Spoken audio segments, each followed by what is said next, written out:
हो जाए तो उनको 2 लाख रुपए का जीवन बीमा मिलेगा।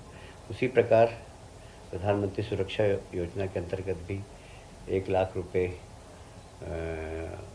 विकलांग होने पर, 2 लाख रुपए मृत्यु होने पर ये सुविधा का लाभ मिलेगा। इसका प्रीमियम राज्य सरकार भरेगी और इसमें लगभग 97,324 बहनों को प्रदेश भर के इसका लाभ देने का निर्णय लिया गया है।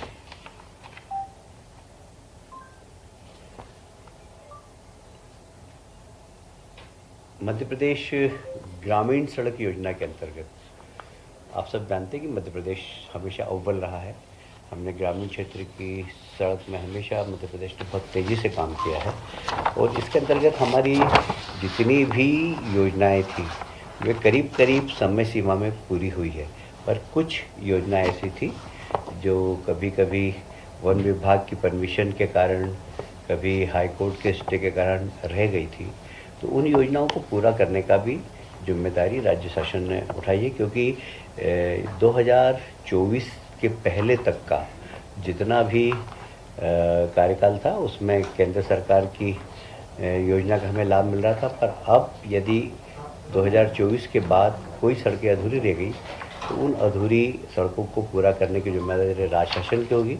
हमने उस जिम्मेदारी को उठाया है और लगभग ऐसी सड़कें जो कि समय सीमा में पूरी नहीं हुई, कोर्ट के कारण या फॉरेस्ट की अनुमति के कारण, उन सब सड़कों को पूरा करने का निर्णय लिया। उसमें लगने वाली राशि जितनी भी होगी, अभी हमें प्राइमरी 56 करोड़ लगी है, पर इसके अलावा अतिरिक्त राशि होगी तो हम ग्रामीण सड़क योजना को पूरी तरीके से निभाएंगे।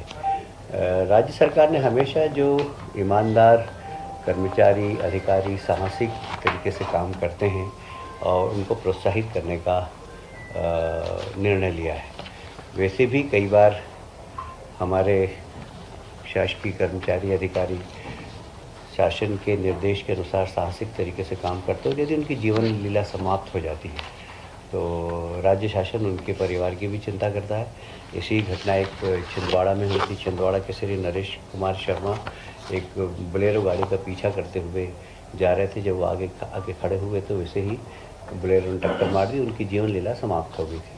साधारणतया इस प्रकार की घटना में 10 लाख रुपए का प्रावधान किया जाता है। बाकी हमने निर्णय लिया है, क्योंकि ये ईमानदारी से शासन के निर्देश का पालन करते हुए अवैध गतिविधियों को रोकने जा रहे थे, तो आज उन्हें 90 लाख रुपए और दिए जाएंगे उनके परिवार को, क्योंकि असमय उनकी मृत्यु हो गई थी। और हमने, जैसा पहले भी आपको अवगत होगा, कि इस प्रकार की राशि उनकी पत्नी को आधी और आधी उनके माता पिता को देंगे। तो 45 लाख रुपए उनके माता पिता को देंगे तो 45 लाख रुपए उनकी पत्नी और बच्चों को देंगे। ये एक निर्णय आज कैबिनेट में लिया है।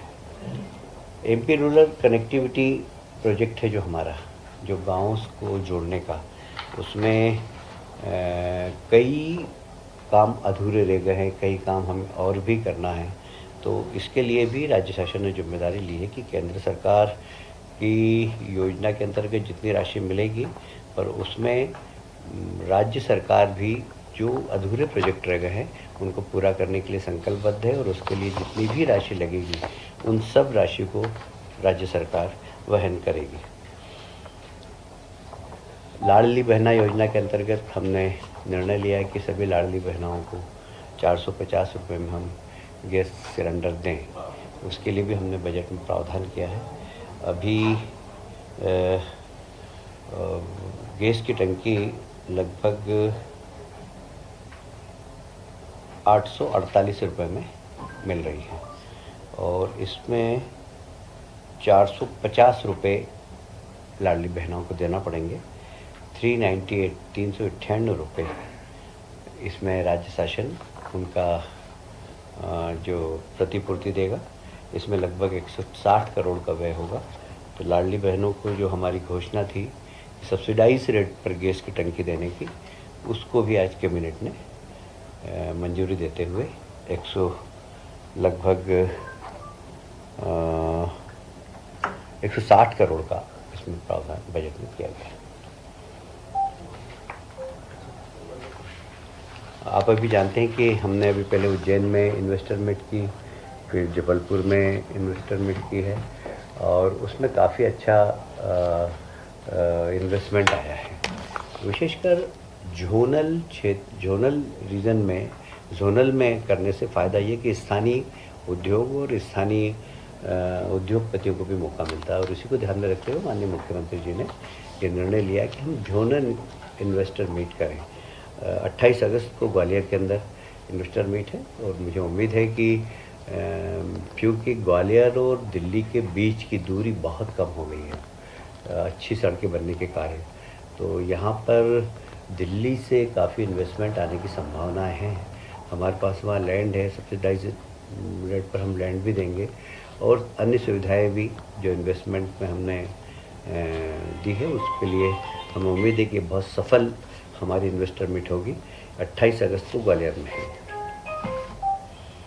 ठीक है भाई, थैंक यू।